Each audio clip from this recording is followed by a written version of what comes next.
Welcome to Under One Roof MTL, where we are demystifying home ownership one episode at a time. I'm Robin Flynn, and with me, as always, is the Three Musketeers, the amazing trio. We need to come up with a better nickname for you guys. We've got Martin Spalding and Fred Pichette of Fred and Martin Mortgages, and LJ Aguinaga of LJ Realties. Good afternoon, gentlemen. Hey, Robin. How you doing? Hi, Robin. Pretty good. Happy Thanksgiving, you guys. Thank you. Do you guys do your turkey on Sunday, or did you already do it on Saturday? Well, we'll do a turkey with the family later on today. Amazing. Well, happy Thanksgiving to everybody who is listening. Just because it's Thanksgiving doesn't mean we aren't going to do our trivia question of the week, brought to you by Felix and Norton Cookies. You can visit their store at the Blue Haven Shopping Center, 3705 St. John's Boulevard in DDO. The first person to text in the correct response to 514-790-0800 will receive delicious cookies from Felix and Norton, delivered straight to their door. Our question this week: what percentage of total consumer debt in Canada is represented by mortgage debt? And this is according to a report that came out in the last 2 weeks. So once again, what percentage of total consumer debt in Canada is represented by mortgage debt? If you think you know it, 514-790-0800. Make sure you include your name as well.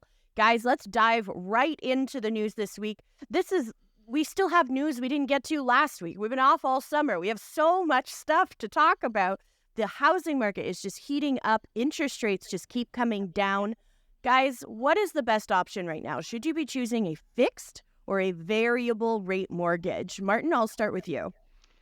It's actually funny because, great question, by the way. So the way we spoke last week, we were kind of gung-ho on variable rate mortgages right now. But in the last 7 to 10 days, things are starting to change because we've seen fixed rates now starting to tick up. And that's a direct correlation to the bond market. So we can get into it after I hear from the boys. But I'm still leaning towards variable because I'm still thinking that interest rates are coming down, but my confidence level since last week has diminished slightly. Oh, interesting. Fred, do you agree or disagree? Well, I agree with Martin, but I love to say to her clients all the time, when you have to decide for a variable or a fixed rate, it starts with your financial situation, number one. If you have a hard time to budgeting every month, and you're on a tight budget, maybe fixed is better than variable. Also, it has to be with your risk tolerance. Are you able to afford a fluctuation of the rate, meaning a potential higher payment or a lower payment during the term? And the last thing you have to look at is the market condition at the time. Like the market, move very quickly. You have to do your research and see what the economist says for 2025. I think it's the right path to do, I read a report this week that said because we're living in such unprecedented times, a lot of economists are kind of just guessing right now. It's really hard to make predictions when you have wars erupting overseas, massive Category 5 hurricanes making landfall within weeks of each other. Like the times are just so unprecedented that we are living in that it's hard to make accurate predictions. LJ, I mean, you're the best at making predictions. I think Fred's the one who's going to come out on top right now, but nevertheless, I think that given how much instability we've had over the last little while, people are definitely looking to hold on to something that's solid and concrete. And even though I think that if we take a step back probably in 5 years' time and we kind of analyze what will have been the better financial decision between variable and fixed, variable should come out on top because historically that is the reality. That is what typically happens. I think people are obviously feeling a little bit jaded over what we've just gone over. We've just ridden a roller coaster for the last 2 years, yourself and me included, Robin. And I think that given that, interest rates are now in a range that are pretty digestible for more people. We're below 5%. We can probably get a 5-year rate in the 4.5%, maybe just below that at this point in time. So I think people are going to hang on to that. And even though financially over the long run, you'll probably save money with that variable rate, the fact that today that variable rate is probably still sitting around, let's say 5.4, 5.5 kind of thing, there's just too much meat left on the bone for most people to go on this roller coaster. And I think people are going to hedge with just a fixed 3-year rate right now and say, you know what, let's let the dominoes fall. And once that's happened, we will then decide on potentially getting back into this variable roller coaster.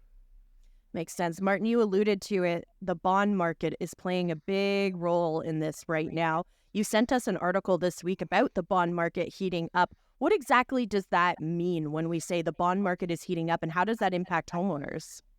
Well, the bond market, so fixed rates are, especially 5-year fixed rate mortgages, are closely attached to what is called the 5-year Government of Canada bond yield. And it's been rising over the last 2 weeks. And everybody assumed it would continue its downward curve. So as soon as it started to rise, over the last 7 to 10 days, we've been getting emails from our traditional lenders. And instead of their fixed rates going down, they've been ticking back up. So what causes that? We saw some robust job numbers coming out of the U.S. That indicated that further cuts by the Fed are less likely. You alluded to the 2 hurricanes that hit Florida. It's amazing that things that are hitting Florida can affect Canadians.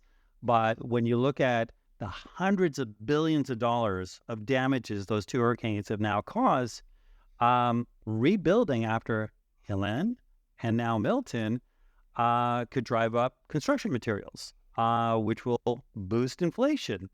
And so when rising inflation often leads to higher bond yields.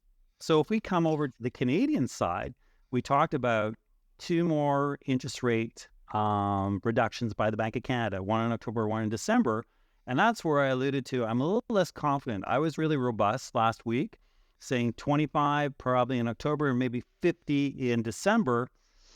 I'd like to revise that, but we need for more economic data to come in. But I'm a little less bullish on that 50, maybe 225s, or maybe even just 125. So it's funny because Fred and I actually have pre-qualified people. So what you can do right now, if you're concerned that fixed rates are going to go back up, is that you could lock in a rate with a lender. It's a pretty basic exercise.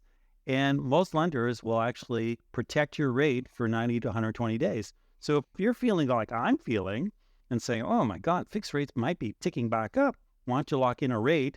And if you plan to buy in the next 90 to 120 days, at least you're protected at that rate. If rates come back down, we can always go back to the lender and get you the lower rate, but the inverse is not possible. That's a really, really great tip right there. If you're just beginning the home buying process, getting pre-qualified is step number 1. I've been on this show long enough to know that that's the very first thing you want to do. You want to go to Fred and Martin, you want to find out what you qualify for and get pre-qualified. Then you call up LJ and start looking for houses. But if you lock into a rate and things get a little bit crazy a couple of months from now, it's still hurricane season. Who knows what's going to happen? At least you have that stability, right? Absolutely. I mean, you can lock in the rate, and like I mentioned, 90 to 120 days. And if that rate goes back down, Fred and I can go back to the lender and say we want the lower rate. But at least you're locked in at a level that you know going in, especially when you start working with LJ, that you qualify and you've got that rate and you know what your monthly payments are going to be. That's amazing advice right there. LJ, I know you had originally predicted that rates would go down a total of 0.5, I believe, for the year. Fred was the only one that said a full basis point. How do you feel right now? Martin said he's a little less bullish for the next 2 announcements. What are you expecting? I mean, look, before this week, we were definitely expecting it to be a 0.5, so 50 basis points coming down. At this point, with what we're reading, I don't necessarily think we're going to get to that, but nevertheless, everyone's still alluding to at least 25 basis point drop. So we will get to Fred's target of 1 entire percent or 100 basis points. And look, there is still 2 announcements. It's not crazy to think that we'll have 2 announcements of 25 basis points, so a total of 1.25. And even if one of them doesn't come through, I don't see a world right now where we don't hit that 25 basis points in the next 2 announcements. So I think we will get to at least 1% over the course of the year. And look, there's 2 ways of looking at this. Obviously, we're excited in the real estate world because this means that interest rates are coming down. But nevertheless, the only reason why we're having this conversation is because the economy is slowing down.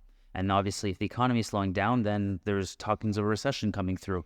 And then how is this going to go? Where is this going to take us to? And obviously, are people going to be in a position to actually afford all the homes, even though interest rates are coming down? What's unemployment looking like, et cetera? So I think there's going to be a lot more layers to this onion to peel off to really get to the meat and potatoes of it, if you will. But we're going to play this day by day. We're going to see where this takes us. And right now, I mean, we're going to get to the stats for Q3 in a few minutes, and you'll see that everything is looking pretty exciting in the real estate world. I won't give too much more away yet.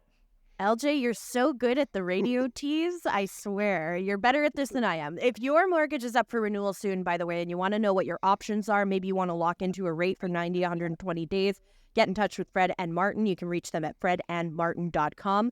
Still to come, does it ever make sense to break your mortgage? We will find out after we check traffic at the CJAD 800 Traffic Center.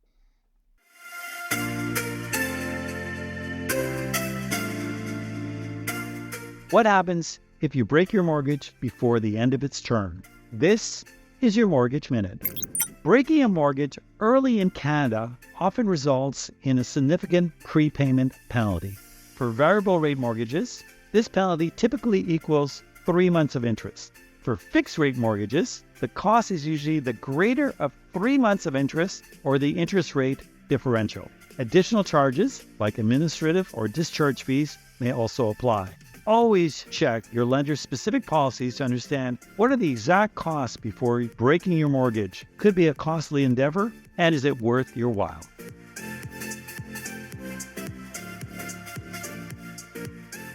This is Under One Roof, MTL on CJD 800. I'm Robin, that's LJ, that's Fred, that's Martin.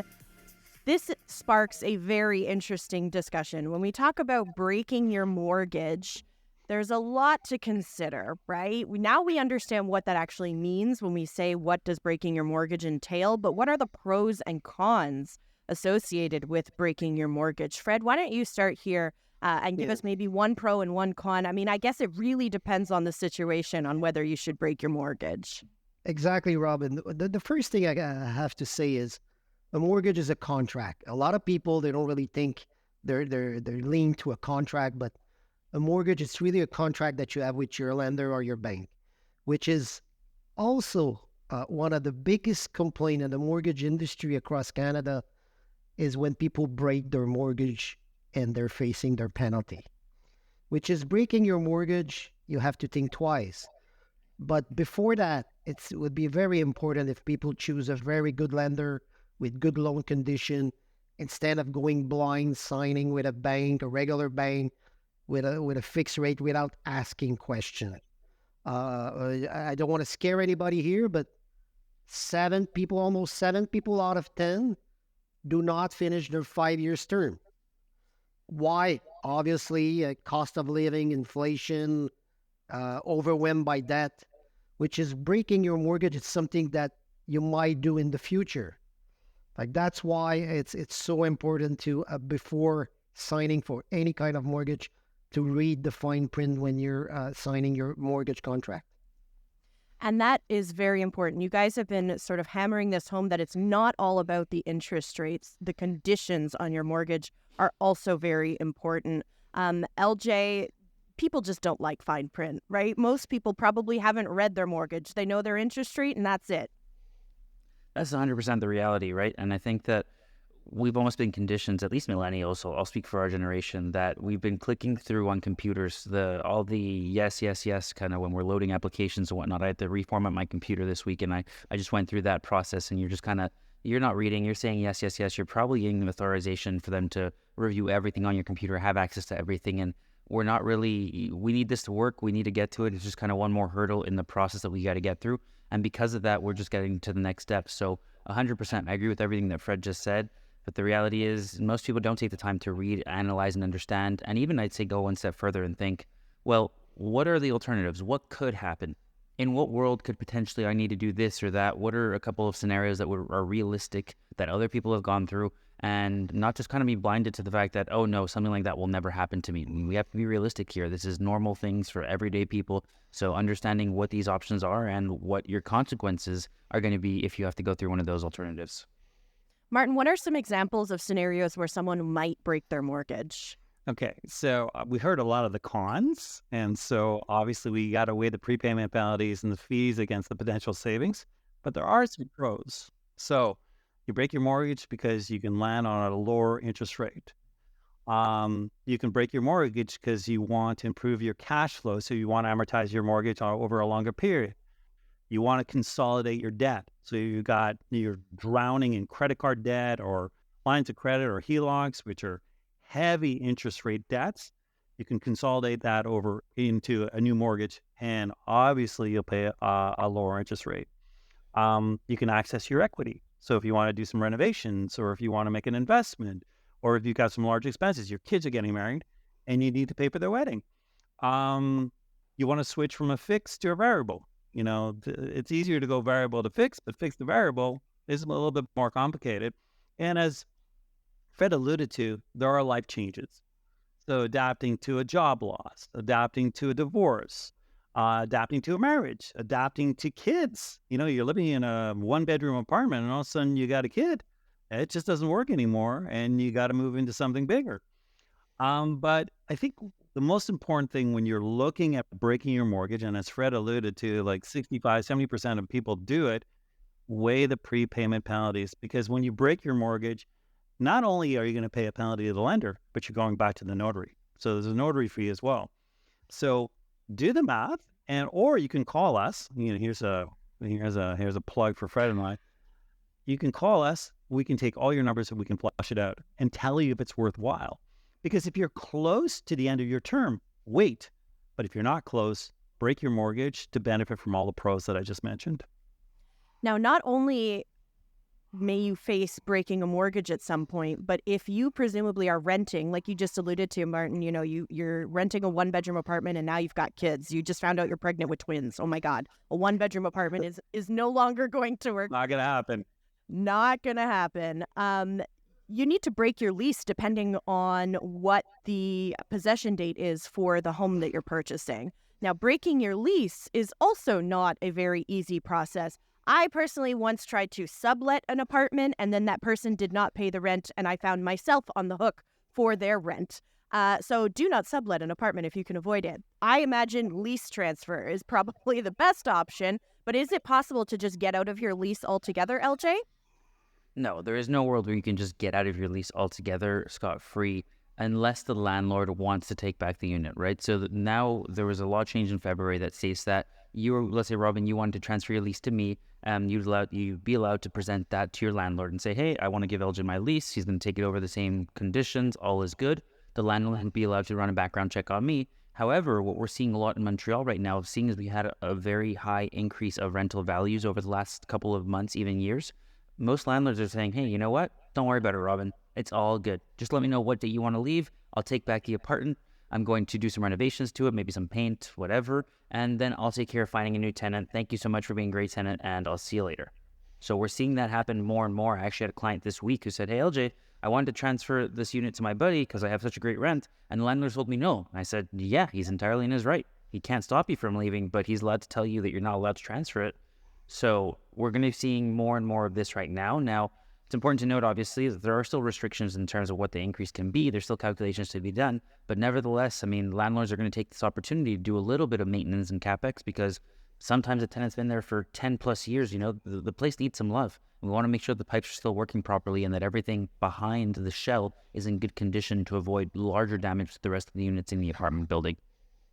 Martin? I was going to ask, is LG's got a property management company associated to LJ Realties. And I just want to know how many people are actually approaching you these days. And what's your reaction when, and I hate to bring this up, but when people do midnight moves, how does a property management adapt to that? I don't think I've ever had a midnight move, to be quite honest. No midnight moves, okay. No, I've never, we always have open lines of communication, and the reality is, like with most landlords, I mean, there's a couple obviously that we don't want to see them go, but in general, we do want to keep our tenants and they do want to stay because the units are usually in pretty good condition, renovated. We obviously send maintenance people or contractors to repair things pretty quickly. So generally speaking, people are happy living in our apartments and thus we have a good relationship with each other. I've had 1 or 2 clients who had to go back to France or different countries where they were from, but in those cases, we had a couple safeguards in place. We can talk about those at a later date to make sure that we were protected, if you will. And again, it just comes down to we do a pretty good, thorough background check on people. So we want to make sure that their credit is stable. We want to make sure that their landlords haven't had problems with them. We want to see if they have any cases at the rental board or if they have any criminal cases. And I find that by taking the appropriate steps and not skipping any of our due diligence, we come out with good tenants. Every single time I've had a tenant say, I'll take it, I'll move in tomorrow, let me know what I need to do. Criminal records like you wouldn't believe, zero credit. Anybody who is so desperate to move is always going to be a problem. Nobody has their life together, realistically, needs to move tomorrow. And if they do, they've moved into a friend's place for a week to give themselves a little bit of buffer to get organized. Yep, that makes a lot of sense. If you are ready to break your lease, you want to find out what your options are, you want to start shopping for a new home before demand goes up, give LJ a call, 514-500-4040. Coming up after the news, we'll have a Montreal real estate market update with LJ. And what do snowbirds need to know about home insurance on their Florida condos? We'll tell you next. This is Under One Roof MTL on CJD 800. I'm Robin Flynn with Fred Pichette and Martin Spalding of Fred and Martin Mortgages, LJ Aguinaga of LJ Realties. LJ, we are all eager to find out the data. The numbers are out. So let's start things off with a real estate market update. Thank you for that, Robin. So Q3 was an exciting one with the Greater Montreal real estate market. Sales, median price, and listings were all up across the board in the Greater Montreal, the Montreal Island, Laval, North Shore. No matter how we cut it, things were up, which was super exciting to see. So if we take a step back and we focus on single-family homes on the island of Montreal compared to the same quarter last year, so we're looking at Q3 24 versus Q3 23, sales were up 13%, total listings were up 11%, and the median price was up 1% to $750,000 for single-family home on the island of Montreal. Now again, sales are up, listings are up, like more people are coming to market, but more people are out there buying, just transactions are up, the volume is up, people are excited about real estate again. September was a crazy month for us. I can't even begin to tell you how it went. Now, if we move on to condos on the island of Montreal, sales were up 15%, total listings were up 21%, and the median price was up 2% to $460,000. So again, we're talking about huge percentages. And last year was obviously probably a little bit quieter than maybe some of the previous years, but it's not to take anything away from this year. It has definitely been very, very, very active. So what? What does this all tell us? Well, we've been saying it for months. Rates are going to come down, and we're going to see we're going to see this having an inverse effect on price. And we see this obviously with the prices starting to go up, and it's not huge increments, but again, slowly, we're seeing more multiple offer situations in the market. We're seeing more competition. We're seeing more excitement. This is going to start to kind of turn into a snowball slowly until it really takes off. And I think we're going to see the numbers continue to grow for the next couple of months, even as we enter the holiday months, which typically are quite quieter. People are focusing on vacations, holiday shopping, etc. We keep getting tons of people reaching out to do a buyer's consultation to understand the next steps, whether it's going to be in the next 3 to 6 months. People are hungry and eager. We've got 2 more properties hitting market on tomorrow on Monday. There's been a very steady flow of business kind of coming and going every single day right now. So the real estate market's hot. LJ, a question for you. If interest rate continue to fall, let's say, are you not afraid that it's going to turn to be like, during COVID time, really a seller's market with multiple offer? What do you think? What's your take on this? So I think we're definitely heading in that direction right now. That's obviously what we've been saying and where we're heading to right now. I think the biggest difference between the COVID market and where we're at today is the fact that through the COVID market, we were in a situation where people had nowhere else where they could spend their money. They weren't traveling. They weren't going out as much. They couldn't go to restaurants. We know in Quebec, we were pretty limited in what we could do.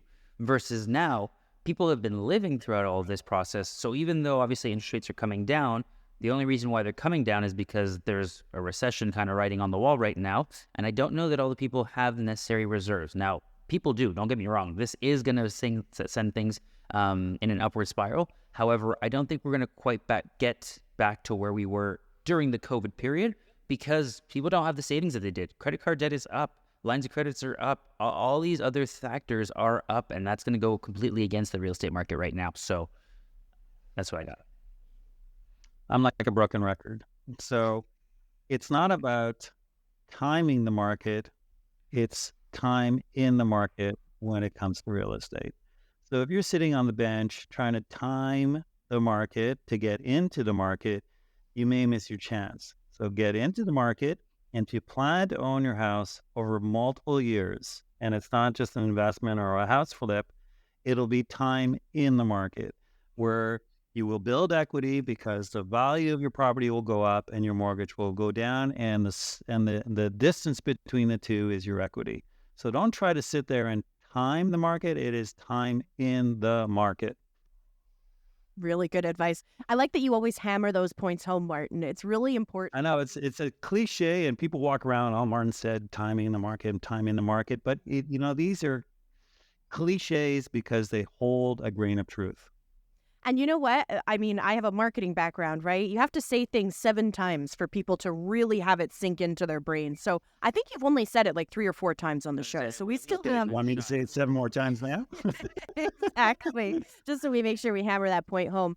Guys, the news this week was all hurricane centered. If you opened up your Google News, it was just constant updates on Milton. You opened up TikTok, it was people who chose not to evacuate, who were updating us on the water levels rising in their homes. It was a very, very scary week. Fortunately, it didn't seem to be as bad as meteorologists were predicting. It was downgraded to a Category 3 by the time it made landfall. However, this kind of represents a growing trend that we are seeing in Florida, where the hurricanes seem to be more frequent and they seem to be stronger.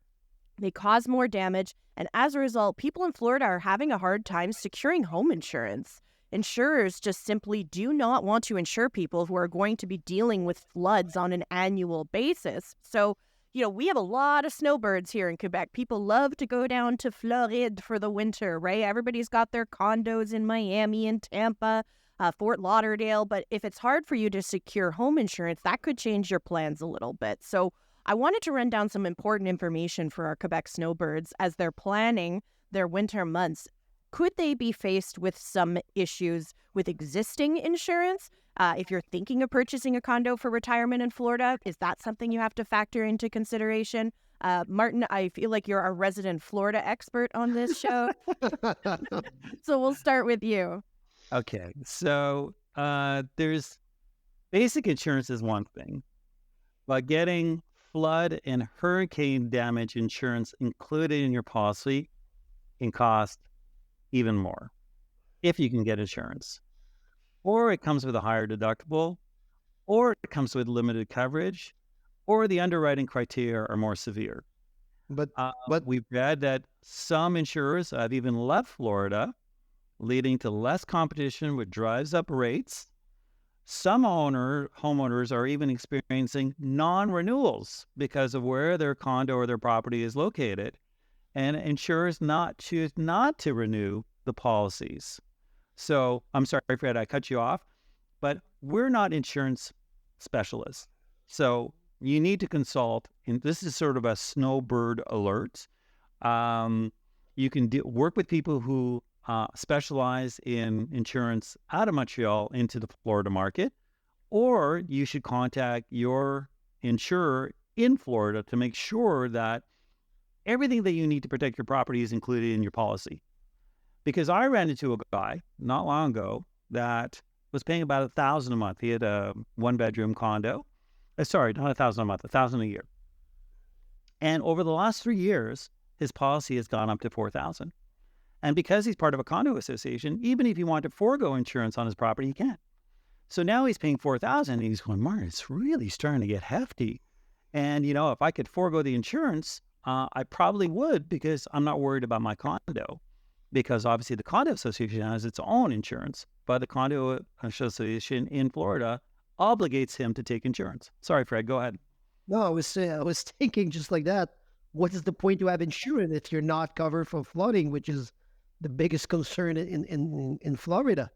Well, they've broken everything down. There's flood, there's wind, there's hurricane. Everything is it's an add-on, right? So you get basic insurance, but everything that is due to climate change or the changing environment has become an add-on. So by the time you finish your policy, you get your basic home insurance. But if you want flood, you want hurricane, you want wind, you want whatever, then it's an additional premium. So, and there's not as many insurers to go shop around from.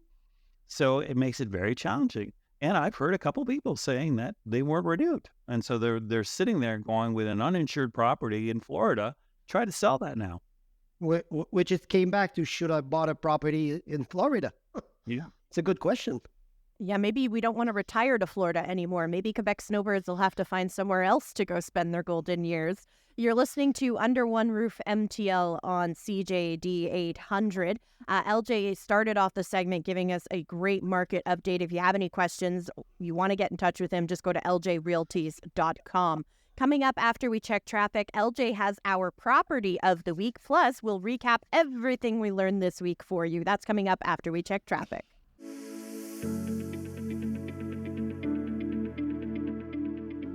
This is Under One Roof MTL on CJD 800. That's Fred, that's Martin, I'm Robin, and that is LJ. And that brings us to my favorite segment of the week, our property of the week. You know I'm going to go lurk the pictures on social media after you tell us all about this property, LJ. This week, I want to welcome you to the Phoenix, where luxury meets style. The property is Unit 1002, located at 650 Rue Notre Dame West at the edge of the old port in Cité Multimédia. This stunning 2-bedroom, 2-bathroom condo on the 10th floor offers over 1,700 square feet of living space. Yes, 1,700. Floor-to-ceiling windows and 2 private balconies with breathtaking views of Old Montreal. Enjoy premium amenities like an indoor pool, gym, and garage parking. Priced at $1.15 million, which works out to just under $660 per square foot, which is way less than the $1,000 per square foot that we're seeing nowadays on newer constructions. Don't miss this rare opportunity. Schedule your tour today. Now, my favorite restaurant in the area would have to be Holder, an amazing French bistro. Go there for their French soup, for their French onion soup, pardon me, or the tartare. Simply delicious. One drawback about Holder, though. The acoustics in Holder are next to impossible. When that place is packed, I can't hear a conversation. Maybe I'm a little bit deaf, but I can't hear a conversation in Holder. The food is terrific, and I know the Holder brothers. It's a great spot, but it's just the acoustics in that place. I have trouble hearing conversations. I feel like the very best restaurants are like that, right? Either the music's too loud or it's just so packed with people that you can't hear anything. Those are always the best restaurants in this. But Yeah, that's well- traditional French bistro, right? It wouldn't be a French bistro if it wasn't kind of packing and humming and kind of... Exactly. I like atmosphere, which is, for me, it's great. I just don't like to have screaming conversations with people. And Mark, maybe you should host a dinner party. Make your own French onion soup. There you go. I do. This is French onion soup season, guys. Like, my crock pot is working overtime this week, just making delicious warm meals as the weather's getting a little bit cooler. Let's get to the answer of our trivia question of the week, brought to you by Felix and Norton Cookies. We asked earlier in the show, what percentage of total consumer debt in Canada is represented by mortgage debt? And this is according to a report from TransUnion. The answer is 74.4%. But I feel like, we'll accept anything between 70 and 75. We're not crazy here. You don't have to have that 0.4. Let's quickly recap everything we learned this week. We really packed in the content, as usual, as we always do on Under One Roof MTL. Fixed versus variable. I feel like this answer is, it depends. It's very difficult to tell someone what to do without understanding their situation, their financial situation, what their lender is on their mortgage. There's a lot of factors that go into this. So if you want to know what your best option is, contact Fred and Martin. That's the first step, is to have that conversation. So you can go to fredandmartin.com for that. Breaking your mortgage is sometimes the best option, but it doesn't come without consequences or penalties. There's a variety of life occurrences, situations that could cause you to break your mortgage. Sometimes it's worth it, sometimes it's not. So always consult with the experts. And lastly, thinking about purchasing a vacation property in Florida, make sure you read the fine print on your insurance contract. I feel like that is the message of this week, is read the fine print. I know we're very conditioned to just accept terms and conditions on our phones, like LJ said, but when it comes to something as important as your mortgage, your lease, your home insurance, it's not the time to just ignore and accept conditions. You probably want to read what you're actually entitled to. It's funny. Sorry for interrupting, but I don't know if you've seen the images coming out of Orlando. Now, to situate Orlando, it's in the middle of Florida, right? Not on the coast. So Tampa, as you mentioned, got off pretty I mean, there was a lot of wind damage, but there was no that 15 foot of storm surge. But with the amount of rain that this hurricane brought in, Orlando is flooded. And you would never think Orlando will flood. It's swampland, yes, but we never think that Orlando will flood. So just buyer beware. Make sure what you're getting into. Make sure you know where you're buying. and make sure that your property is insurable at a decent rate. Well, there were tornadoes in Palm Beach, which wasn't even in the zone of destruction for the hurricane, right? And all Like, craziness. these hurricanes are just so much stronger. But yeah, definitely buyer beware is some great advice there. Guys, that's pretty much it for us this week. A reminder that Under One Roof MTL can be heard live every Sunday at noon right here on CJAD 800. If you want to learn more about the guys or the show, you can visit our website at underoneroofmtl.com. You can direct all your mortgage and real estate questions to info@underoneroofmtl.com. In the meantime, you can also reach out to LJ, Fred, and Martin individually. LJ, how can people get in touch with you? Check out our website, ljrealties.com, or on all socials with the handle LJ Aguinaga. That's LJAGUINAGA, or LJ Realties, IES at the end. You can also call or text me at 514-500-4040. Fred, Martin, where can people get in touch with you guys? A little plug for LJ. Remember, LJ is not only real estate, he's also in property management. And after what I heard today, I would give him my property to manage. To reach Fred and I, fredandmartin.com, fredandmartin.com. Well, also, I would say if you guys overwhelmed with debt, please don't wait too long. Give us a call. We're here to help. Yeah, those credit card interest rates are killer. You're better off consolidating, renegotiating your mortgage, right, guys? Lower interest rates, always better. Compounding daily, too, on a credit Ooh, card. brutal. By the way, how was your event at Burgundy Lion last week, Fred? LJ, you guys had something going on this week, right? It was awesome. We had over 26 people come by, all people who are interested in investing in real estate are already doing so. A couple of mortgage brokers, a couple of wholesalers. It was a really nice dynamic group of people who were just excited to talk about real estate, and it definitely, you can feel that excitement and that buzz in the room, right? So we're doing it every month, the second Tuesday of every month. We're either going to be doing it at the Burgundy Lion or at our offices here right downtown. We'll keep you guys posted on it, but if you just want to come and talk about real estate, please feel free to join the group. LJ, what'd you do to my Fred? He came in the next day a little banged up. No, guys, it's just I had a hard day that day, and I love talking about real estate and mortgages. And I left the place a little bit late, and I got home late, and that's about By a it. little bit late means 8:35 p.m. That was not a good.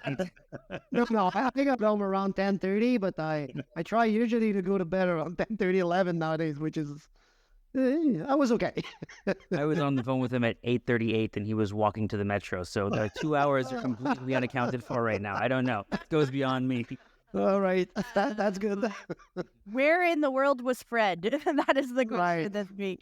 If you missed anything, you can, of course, listen to this show in its entirety on iHeartRadio, Spotify, Apple, wherever you get your podcasts. For LJ, Fred, and Martin, I'm Robin. This has been Under One Roof MTL.